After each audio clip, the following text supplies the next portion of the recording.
Bonjour. I am very pleased to be here today to introduce to you, for those who may not be familiar with the French Language University in Toronto, and pivot to the main thematic of our session. L'Université de l'Ontario français, UOF, so I will keep referring to UOF, and that's the acronym for the French Language University in Toronto, is the first French language university in Ontario located downtown Toronto. As a Francophone university, its mission is, of course, to serve the needs of Francophones and French-speaking individuals, Francophiles, as we like to call them, in Ontario, while addressing the demand for bilingual professionals in the labor market of the GTA and beyond. The UOF opened its doors in 2021. Yes, indeed, in the midst of a once-in-a-lifetime pandemic. We hope it is once-in-a-lifetime pandemic, which we all want to forget, but which remains a consequential reality.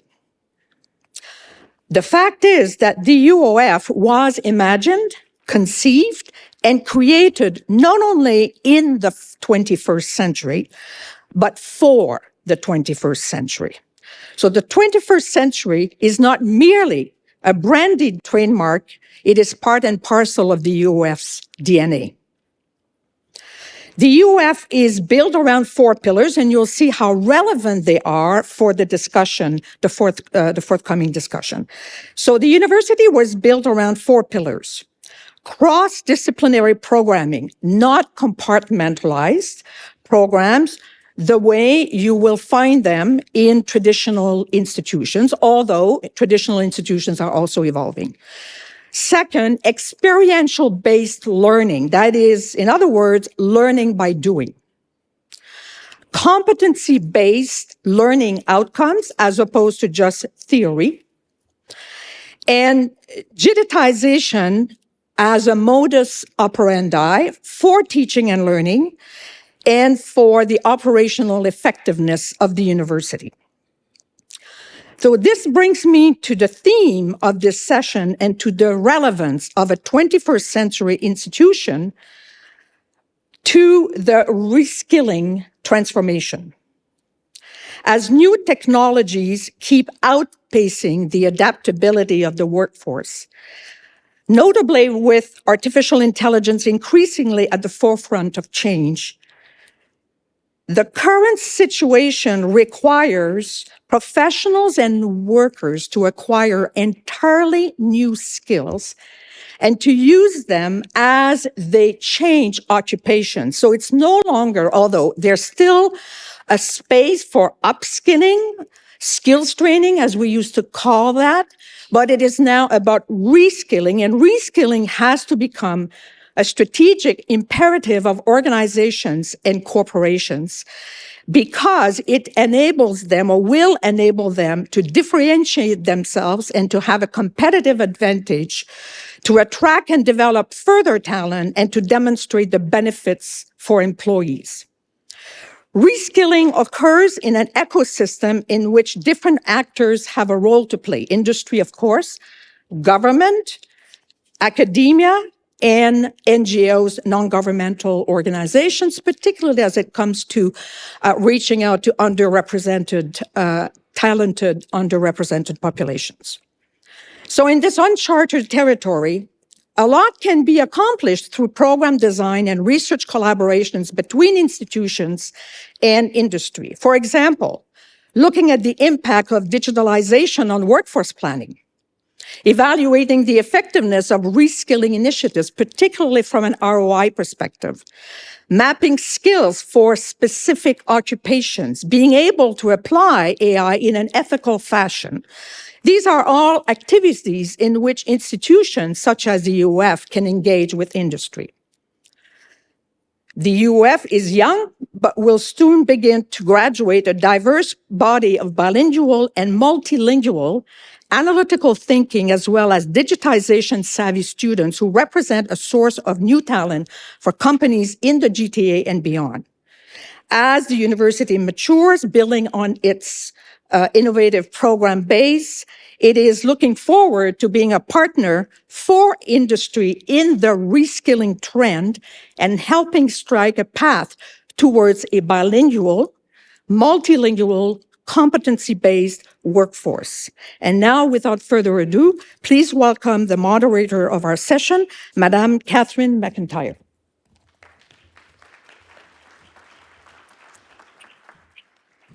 Thank you, Marie-Lison, and welcome everyone. Thank you for sticking with us to the end of the programming today.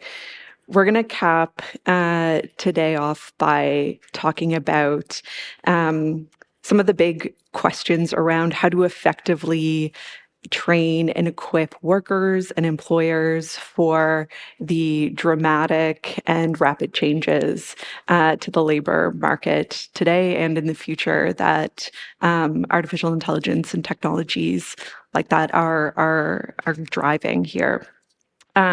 With me to discuss all this is Rick McDonald, the very recently retired Senior Vice President and Chief Supply Chain Officer at the Clorox Company, Normand Labrie, President and Vice Chancellor of l'Université de l'Ontario Français, which, as Marie-Lison noted, is the newest public university in the province, and Jamie Burton, CEO of employment strategies firm INNoVA. Welcome, everyone. Thanks for doing this. Thank you. Jamie, let's start off with you.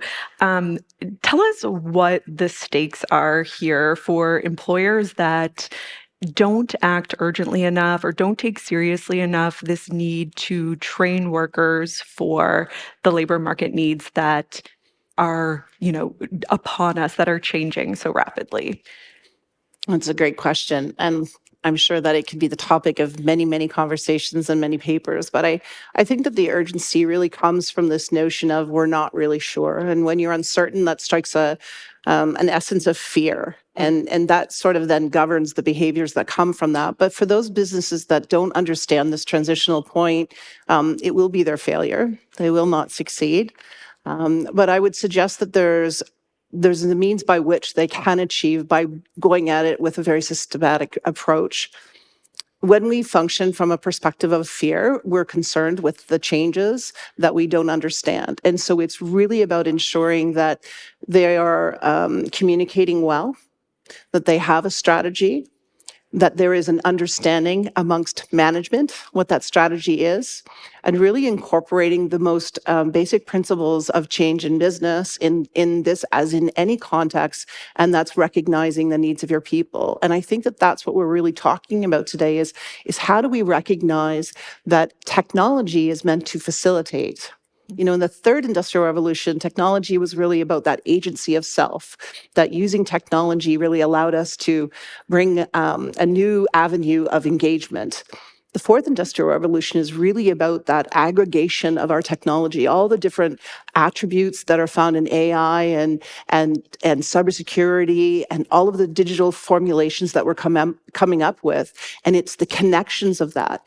So using that as the construct and the theme of opportunity, that's also the imperative in this time about people. How do we ensure no one is left behind? How do we recognize that in order for us to succeed as a business, it's about ensuring people are succeeding with our business? And businesses that don't recognize this opportunity will also be the businesses that cannot or will continue to not be able to find talent, because talent is looking for those businesses that are open to lifelong learning, that are presenting opportunities for that engagement of self, for having input into the decisions that are being made. And I think that's where we're really starting this conversation, as we heard in the opening remarks, is what is that opportunity? Instead of being fearful of it and recognizing the urgency, sure, but there has to be some operationalizing of those attributes of understanding the people in the context of all this. We often forget that people are how anything gets done. And I think that that's really where we can start this conversation. Yeah, I think we'll get into that in a bit more detail. But Rick, I want to hear from you on, what you see as the biggest challenges or pitfalls when it comes to implementing reskilling initiatives that actually work and get results? Yeah, it's a very interesting question. And tagging on what Jamie said, we've been doing digital transformation at the Clorox company for about 7 years. I say we, I guess it's no longer we. However, when I was at the company, digital transformation was a huge emphasis. And what we learned, one of the biggest pitfalls, and we stepped right in it on the very first implementation that we initiated, was we forgot to change manage. We forgot to bring all the people along in a way that encouraged them to think about the new gear that we had bought in a positive light and to be not fearful of it, to demystify it, and to really build acceptance of it. And, I think that's one of the things that leaders are consistently missing at this point when they're going through any kind of a transformation, digital or not, is the absolute need for change management. McKinsey reports that only 31% of digital initiatives are achieving their ROI that was promised. And a big driver of that is lack of acceptance by the users. Somebody purchased a very nice new tool, and it's not being operated in the manner that it should be. It's being operated more in the manner of the historical precedent for however that process was being run versus leveraging the capability that was just purchased. So that is one of the biggest things, making sure you name the change, what it is, what it isn't, demystify it, eliminate fear, bring people along, and then really understand kind of the concerns that the people who are going to be leveraging this new skill, this new capability, what are they thinking about, and how can you bring them with you? Okay, yeah, more to unpack there as well, but want to go to you, Normal, here. So you have a pretty clear line of sight on the next generation of workers, right? The students at the UOF. What is the prevailing attitude among this group of people around, training for the future of work and what skills they will need to get employed at the end of all this? Yeah, this is a very interesting question. So my answer is based maybe on our short experience. The university is in its fourth year of existence and preparation of the next generation of for the workforce. As Marie-Lison said, the university has been conceived as a university of the 21st century, integrating, instead of being created around disciplines, it has been created around programs that deal with bigger societal issues that need to be tackled from different perspectives, and with critical thinking, with digital literacy, with experiential learning. And so it's a university which is different. So we have current students who are in the programs, and I think the testimonies we get is that they're really excited about the kind of education they're getting with us, and those who are going to graduate soon, like they're really eager to contribute to the workforce with the skills they bring to their training with us. And I see some of our students who are here in their fourth year will graduate in April, I think. So they're at the back there. Invite you to talk with them at the end to hear from them as well, their own personal experience. So these are the students who came and took the risk to get a different kind of education.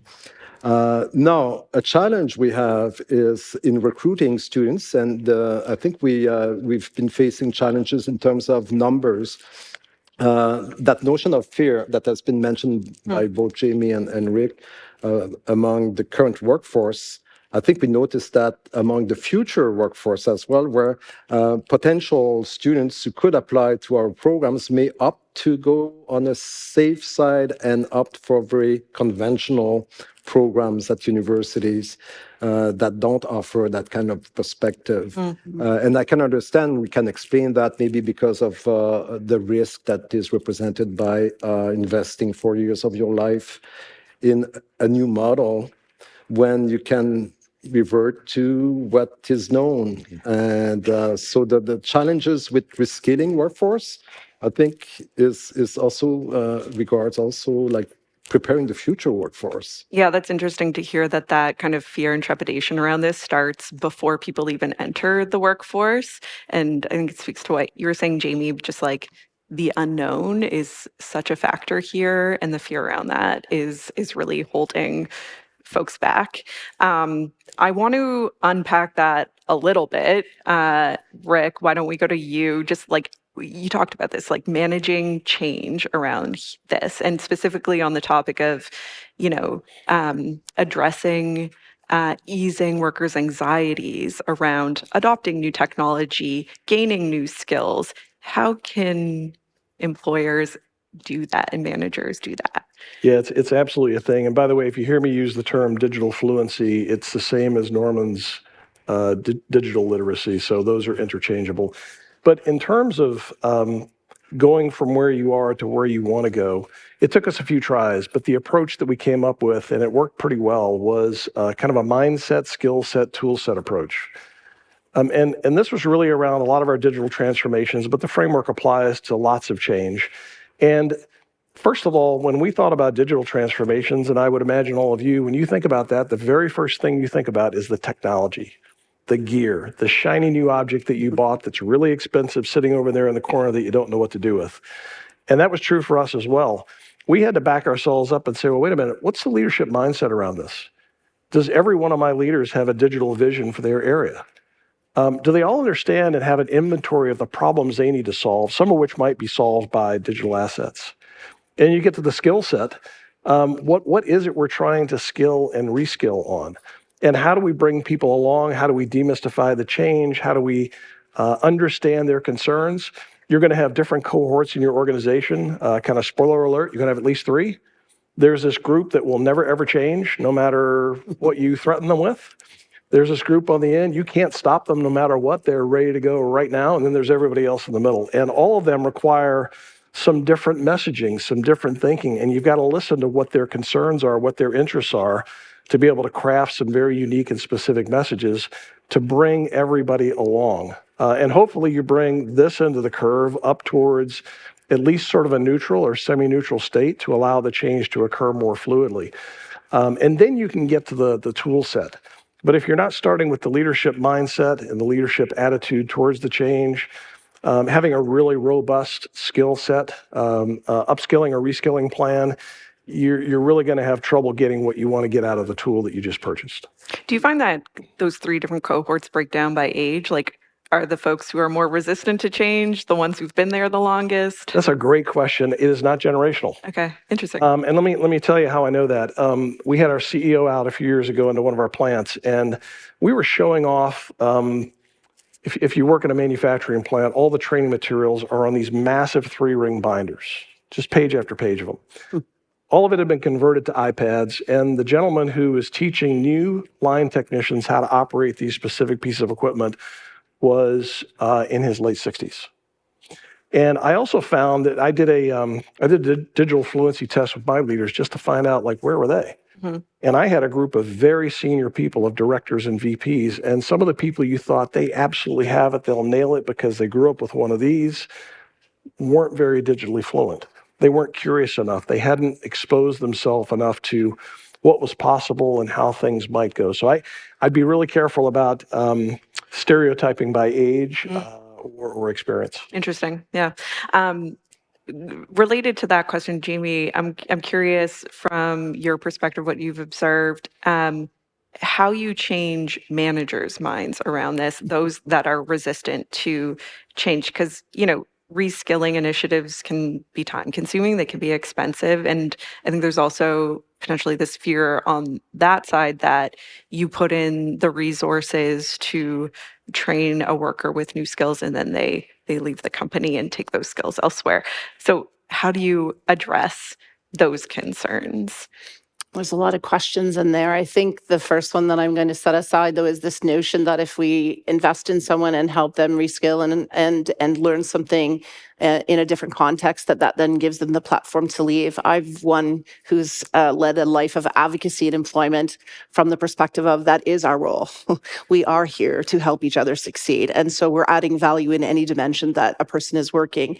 So I don't fear for people to try to work somewhere else. In fact, I hope that for everyone. Managers should not fear that. And managers should not fear that as well. What is our role of ensuring that the people that we have working with us while they're there are performing at their best. We need to help them. You made some really good points, Rick. If people don't understand your strategy or what your end game is, if they don't know what the goals are and why, they find it very difficult to connect to it. And when you have managers who are charged with leading the work, if there is a miscommunication or a misunderstanding, or if they've not been given autonomy or the tools that they need to help implement that change, your first barrier to failure, or to your first barrier to success, is that instant where they don't buy in. They So, also might make up their own story if they don't know the story.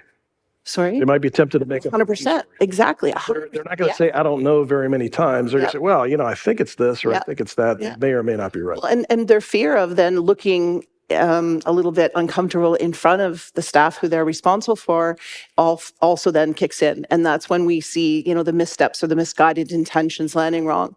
I think one of the most important things is to build a culture of trust. And you do that by leading. Your leadership has to be demonstrative in their intention. It's not enough to just be performative in words. It must be that you have the actions that back it up.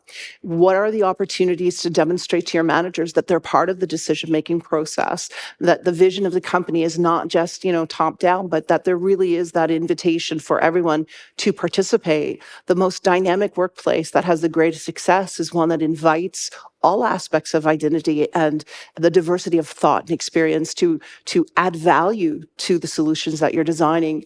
We've already heard about the importance of experiential learning. I don't think there's anything more important. And if you're not giving your managers the opportunity to have those aspects of professional development that is to themselves, something that they want to achieve in the context of their work, you're failing them that opportunity to do better for you. And I think then you start talking about the bottom line. How does a culture that respects the individual succeed? It allows them the opportunity to demonstrate their unique attributes and skills in a way that other companies are not. And I think from managers' perspective, there also has to be sort of another dimension where it's not that they are felt that they're the one that's going to get hung out to dry if things go south.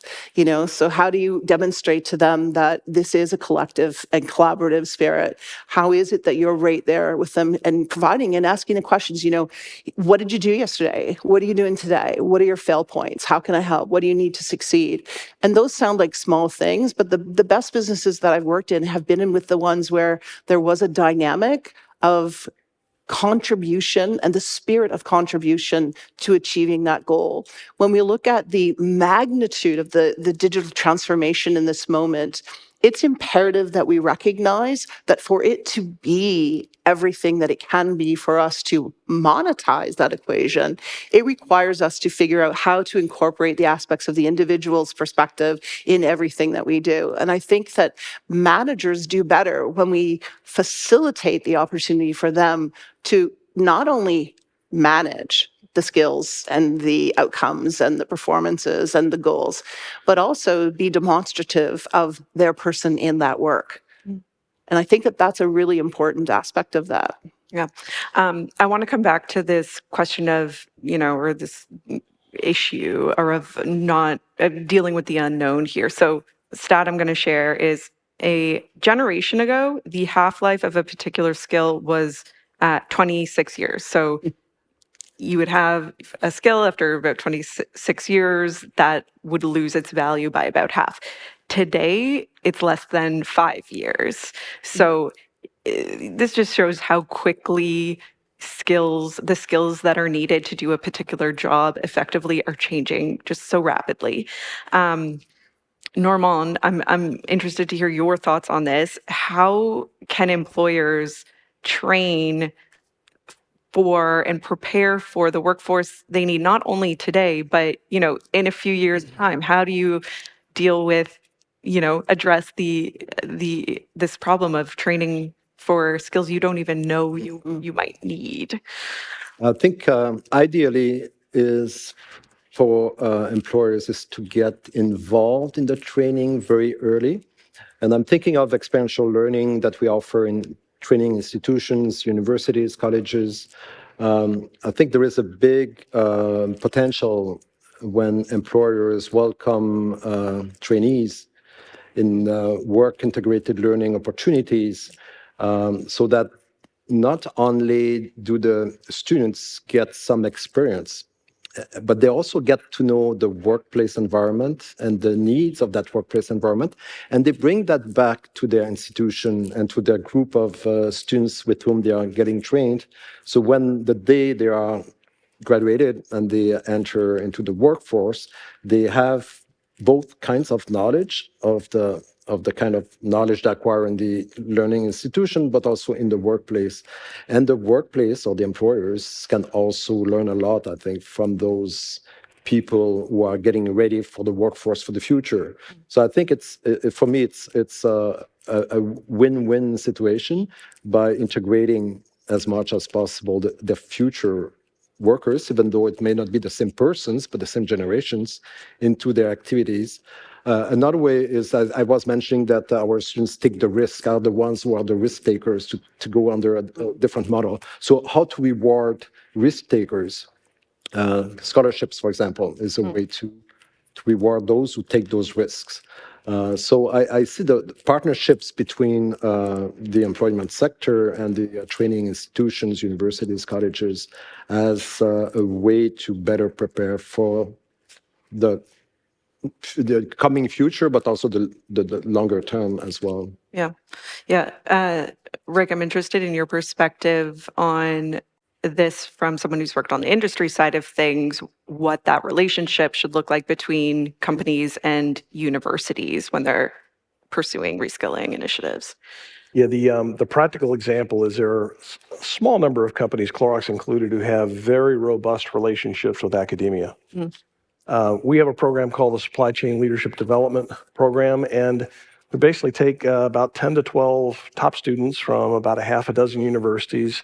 They come in and they have a 3-year cycle. The first job we pick. The second year, it's a different job they pick. The third year, we collaborate on what that job is going to be. And we combine that with a robust internship program, semester at a time. We don't do summer internships, we do semester internships, and they're real jobs. And they come in and they get a sense for what it's like to show up at our company and work, what the culture's like. Do they like the culture? Do they like the work? Is it challenging enough? We try and help them with that. Because the roles are, they're actually jobs that we would fill with somebody from the external environment if they were not there. And so we do a lot of that to make sure not only do we have a pipeline of talent, but also we're trying to harvest the best of their thinking and what they have learned that we might be able to benefit from. So there's kind of a mutual relationship there. I'm also aware that Walmart has an extensive relationship with the University of Arkansas. And, Walmart has declared this is the year of the drone. They've made 20,000 successful drone deliveries. They're testing 1.8 million households in the Dallas-Fort Worth area. Well, that has made its way into the supply chain management research part of the Sam Walton College of Business. And so there's this symbiotic relationship between academia and manufacturers, brand owners, that I think really has to continue. It's essential for future success. Yeah, they have a great example too. They have a strategy for lifelong learning that they've incorporated as well. And that's where some of those opportunities are coming from, is because they've actually initialized that as an aligned strategy, which I think is brilliant. I mean, what's not to like about that? And that is an aspect of that experiential learning. It has to be a continuum. If there's anyone out there today that believes that learning stops, if you're static, you're not thriving. That's a critical aspect of all of this, is this notion. You said something about not knowing what you don't know in the context of the future that's yet to be discovered. That's one of the biggest challenges that I think continue to exist in this space, is that we're using a paradigm, we're using methodologies, we're using the means by achieving something the same we've always done. Well, how do you get different results and look to the future if you're using things like that? And so hearing about, what you're doing at UOF and that understanding that instead of the pillars of education as it's known, you're looking at the practical dimensions of the attributes of skill in a context. It's one of the most powerful models. As someone who founded Disabilities Mentoring Day in Canada, after 14 years, I can tell you emphatically, the data will tell you, experience is the only thing that matters. That learning that happens when you have that connection to the context, to the workplace, to the person that you're interacting with, the opportunity to ask questions and demonstrate your skills uniquely, that is a powerful equation that will see success happen every time. In my opinion, the data that Catherine brought around the half-life of jobs going from 26 to 5 years, I think that's going to place a real premium on people who are naturally more curious, Yep. who are naturally quick to adapt and quick to learn. And if you find yourself in that camp, I think there's lots and lots of opportunity. It doesn't mean if you're not, there won't be lots of opportunity. There will be. But I think those who have those traits will more likely succeed a little bit faster and have a greater success long term. Lifelong learning is a very important concept. Yeah, I was wondering about that. What skills workers might need? Like, are there specific skills that all white collar workers, for example, might need to, increase their adaptability in a labor market that we know will continue changing? I don't know if it's like everyone should have a baseline knowledge of coding or using large language models, or is it more just like the curiosity, these soft skills? Norman, I don't know what are your thoughts on that? I would. I have a list here, but I would say like some knowledge, some expertise, some methods. So whatever the area is that you want to study or to develop as an expertise for the workforce, but on top of that, I think you need to be able to circumscribe issues, to develop some like a sense of data literacy or research. We mentioned research, being able to use like facts and data in order to develop Critical learning, understanding, talking about develop that understanding, be able to reflect about it, to take a critical perspective, to seek different perspectives, because those are also important. And I would say look for solutions, creativity, innovation. I think these are the kind of skills that will take you far, and whatever the field in which you work, I think these are the common, I think, elements that are probably will help you thrive and contribute to your workplace and to the society more broadly. Yeah, it does seem like a lot of just soft skills and the way you approach learning is perhaps more useful. I guess those may be harder to learn than the technical skills. That those are things we can train people on. I would add to what Norman said just a couple things. This idea of critical thinking, the ability to connect disparate dots, to quickly curate data and then come out with insights. People who are going to be able to do that better are going to succeed quicker. I think that's just a really, really important skill. I would also say that a lot of companies don't really revere their data, the way they should. And so if you've got a penchant for data governance, data architecture, how to make sure that when you ask and query in one system and another system, you get the same answer. A lot of times you don't. All of that is going to be a very important skill set to have going forward here as the cycles speed up, things move faster, half-lives of jobs shorten, and the pace continues. What's the role of government in all of this, whether it's policy or government funding? Where do they fit into this need to reskill the labor force en masse? Jamie, do you have thoughts on that? I have a lot of thoughts on that.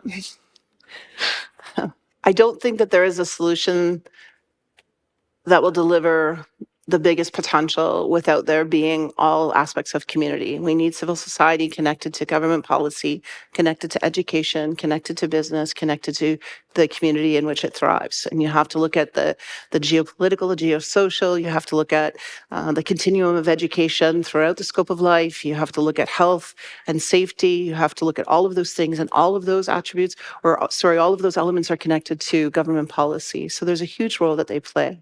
I think where the difficulty is who is government talking to be informed of the things that need to be actioned.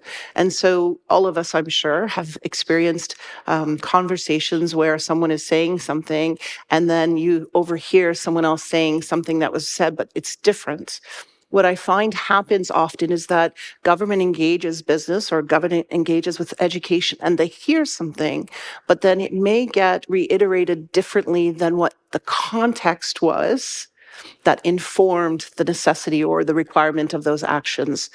I also don't think government sometimes puts the right measurement mechanisms in place. In fact, I think it's one of the poorest things that government does, which is unfortunate because if they did that properly, they would be able to demonstrate not only the results of the policies that they integrated, but they would also be able to demonstrate to the people, where that money went. And I think that's one of our biggest challenges when we look at solving difficult problems in society is it comes back to how do we know? The measurement aspect of that is probably one of the biggest challenges in front of us right now. And we can touch on that a little bit, I think, with the other questions. But government doesn't have a role. It can incentivize. It can help businesses offer that mechanical element of investment that is required for what we're talking about, for upskilling, for incorporating elements of learning in an environment that is often very cash strapped. And so how do you build in a new modulation of performance when your budget is X and you see the needs of Y and Z? So I think that there's a very good role for government to have with investment, but I also think government has a role of convening that discourse in a way that can be done better. I think that government has a unique perspective because it has the responsibility of so many aspects of everything that connects to all of these elements of society. And I think that we can take advantage of that in a better way. But it's building the model of communication and interaction and really figuring out how do we share the information so that all of us can inform the decisions and the implications of the decisions in the same context. I think context is the biggest challenge. You mentioned something about government using the wrong measurement metrics. What are the right measurement metrics here? Like, how should we be measuring success and need? It's a really good question. I think the reason why it's so difficult to do it is because we cannot put down what it is. So first of all, you have to identify what it is you're looking to achieve. The second layer that's most difficult is you can't identify something that you don't know which will happen. And so you have to be able to put a formulation of indicators, key performance indicators, whatever you want to identify them as, in such a way that you can material transition their interconnectedness so that the results have a consistency and yet enough variables for you to learn something you didn't expect to learn. I'll give you an example. At INNoVA, we've built a platform, an intelligence platform that speaks to building in inclusion, recognizing the importance of accessibility and disability inclusion in the workplace in many of the aspects that we're talking now for a continuum of learning and using digitalization. How do we know the impact of transitioning those methodologies and implementing them if we don't identify those indicators which will help us see the results? We've built a 3-tiered intelligence platform that has a foundational aspect of it that is consistent across the board. Then it's specific to sectors, then it's specific to other indicators. So it can allow you to report for your SDGs, your ESGs, and I know we're going to talk about that, in a way that is demonstrative. So sure, you can do your board reporting, sure, you can show your stakeholders exactly what you've accomplished, but it also informs society, because what it then begins to do is build a model of how we can improve. Those calculations in those data points and interacting facilitates an understanding that even though we didn't know what to ask, we're seeing evidence of it. And that's when the power comes from that, so that you can inform the next question, the next time around, in the next iteration. The most important part of measurement is the review, the adjustment, the iteration, and the go again. And I think in this component of what we're talking about here, when we look at the aggregation or the connectiveness of technology, we have to remember data is the number one thing that we will either fail on or we will thrive with. Mm-hmm. Yeah, I want to go to this question of ESG. Rick, I know you've done a lot of work with boards and corporate governance, and I'm curious if reskilling has come up as an ESG issue in these contexts. We know, as we've been discussing, having an appropriately trained workforce is a competitive advantage. Is this something that investors are pushing companies for? Yeah, it absolutely is coming up. It's a thing. And, I would say the way many companies are approaching this, aside from, how might they monetize reskilling and upskilling their crews, Most see it as good for business. They see it as good for employee retention. They see it good for employee appreciation and making sure that as they think about the company they work for, that they're satisfied with that. It's good for recruiting. I also believe that it's actually really good for the next black swan, gray swan that shows up. If you've got a more capable group of people, you're going to be much more resilient in the face of whatever the next challenge there's going to be that will be put in front of an enterprise. Okay. I'd like to tag on to the government's role. I heard Robert Furdak of Man Group said something this morning in his panel that I thought was just spot on. I'm going to paraphrase a little bit, but it's like, how can government become the lubricant and eliminate friction for the things that need to be done around upskilling and reskilling? And, some of that might be regulation, some of that might be policy, some of that might be insight, some of that might be expertise. But how could all those things come together so that we're working and pulling on the rope in the same direction? I think if we can figure that out, we'll really have something. Yeah. Yeah. And I would agree with that. And also the role of the governments, because they have so many responsibilities in so different areas that overlap and intersect. I think they have a role to support the development of knowledge based on the current data that exists, but also prospective that should be provided, and also to provide some kind of strategic leadership as well. So where are we going? So that's something we expect from our governments, because they are probably the entity that has the resources that we provide them for us, and also the responsibilities to make our society a better place and better prepared for the future. Yeah. Norman, in terms of the workers themselves, what is their responsibility here? Very simple. I think I will just reiterate what Rick and Jimmy said. Learning, I think continuous learning. I think as long as you are open to learn all your lifelong, I think you fulfill your responsibility. I think that's the basic thing. I think that be open to learn more and develop and become more autonomous, more creative, more innovative. Jamie, INNoVA works with workers with disabilities to match them to in-demand jobs. And I know I'm simplifying this, but I'm curious to know what this current wave of reskilling, what that could mean in terms of opportunities for workers with disabilities, for employers who want to hire people with disabilities. What opportunities are there for them in this push to reskill more workers?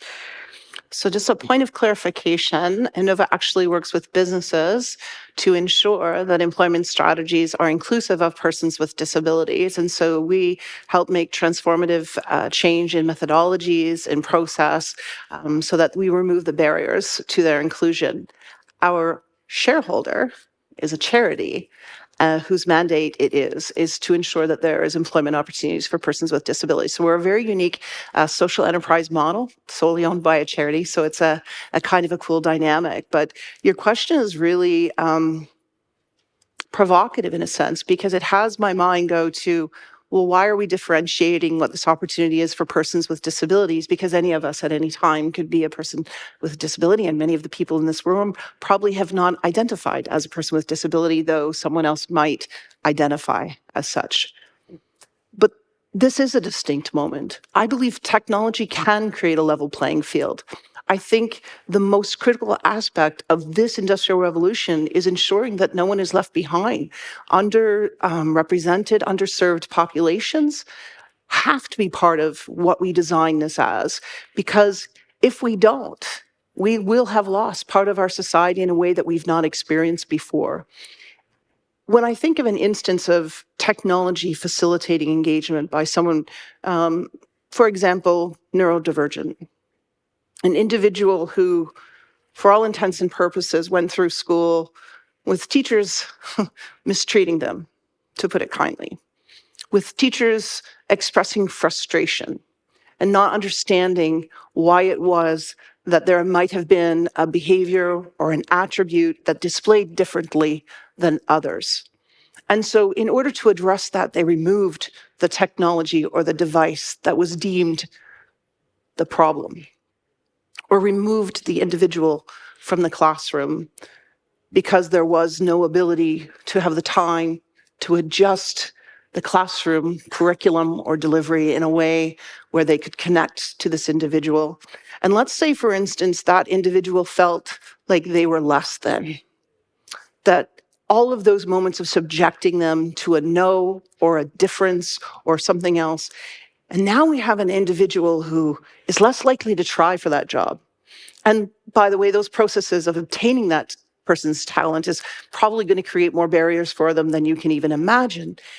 And so now we have an individual who's had a lot of no's, who's had a lot of uncomfortable situations, and yet that same individual who we have subjected to our requirements, the way we think it should be, because it's easier to make it fit in a box, is someone that has currently, I would say, achieved a level of creation in music similar to Beethoven or someone of that nature.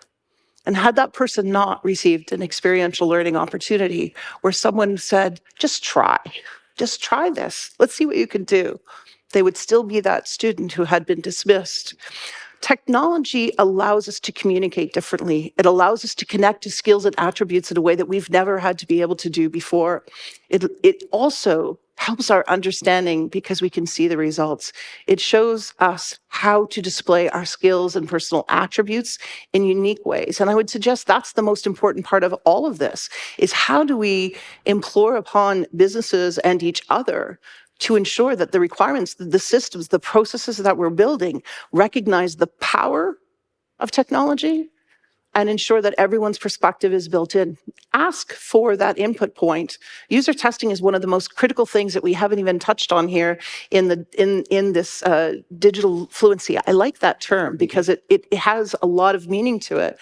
But if we're not talking about those things, we're going to have fail points that we did not anticipate. And I think that that's really the next conversation in this space, is how do we ensure that we don't fail ourselves? Yeah.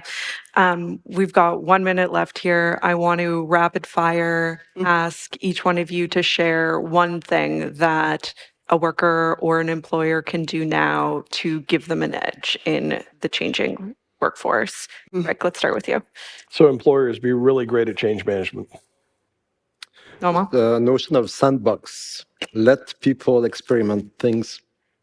Yeah, create opportunities for a continuum of learning with different modalities and different interaction styles so that you're not requiring someone to be subjected to a conformity, but allowing them to discover what they're capable of. Great. Great advice. Thank you all. This was great. My pleasure to host you. Thank you.